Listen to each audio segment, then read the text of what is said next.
Subscribe करें fun परदेसी YouTube channel को और साथ में प्रेस करें बेल के आइकॉन को लेटेस्ट वीडियो सबसे पहले जानने के लिए। तो फ्रेंड्स मेरा नाम है खबर को मैं आपको मेरे यूट्यूब चैनल फन परदेसी में खुश आमदीद। तो फ्रेंड्स आज आपके सामने मैं नोकिया की सेट लेके आया हूँ जिसका 215 मॉडल है और रैम है 1110। तो फ्रेंड्स हम इसको भी फ्लैशिंग करेंगे। फ्लैशिंग में मेन प्रोसीजर ये होता है कि आपको बताना पड़ता है कि आपने कौन सी फाइल की कहाँ लगानी है। तो फ्रेंड्स फर्स्ट ऑफ ऑल पहले आपने अपने जो इन्फी बेस्ट है उसको अपने पीसी के साथ लगा लेना है। उसके बाद आपने इधर क्या करना है, रैम सेलेक्ट करनी है जो भी आपकी रैम है। उसके बाद फ्रेंड्स आ जाना है आपने फैक्ट्री पे एक दफ़ा क्लिक करना है। उसके बाद फ्रेंड्स आपने फाइल सेलेक्ट करनी है। ये देखें फ्रेंड्स पहले आपने फाइल करनी है MAUV वाली, उसके बाद VIVA वाली, उसके बाद LANG वाली और उसके बाद CUST और फिर JMPT।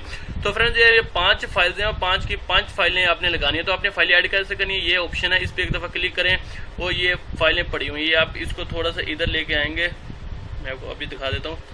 तो फ्रेंड्स ये इधर आएंगे तो आपके सामने फाइलें हैं, अपने फाइलें शो कर लेनी है। ये कि फाइलों का नाम क्या है।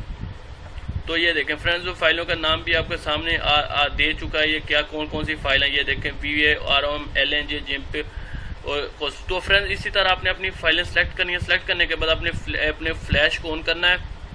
फ्लैश को ऑन करने के लिए आपको क्या करना पड़ना है कि आपने ना अपना सेट ऑफ कर लेना है। ऑफ करने के बाद अपनी बैटरी मूव कर देनी और केबल लगा के, और उसके बाद फिर एक बैटरी जब इसका फ्लैश करेंगे उसके बाद आपने बैटरी डाल देनी है। उसके बाद तो आपका ऑटोमेटिक ये सॉफ्टवेयर होना स्टार्ट हो जाएगा। और इसके लिए आपने पहले क्या करना है कि अपने ड्राइवर चेक कर लेने कि आपके ड्राइवर हैं कि नहीं है। तो फ्रेंड्स आई होप ये मेरी वीडियो आपको अच्छी लगे तो प्लीज़ लाइक शेयर और कमेंट्स करना ना भूलें और मेरे चैनल फन परदेसी को सब्सक्राइब जरूर करना।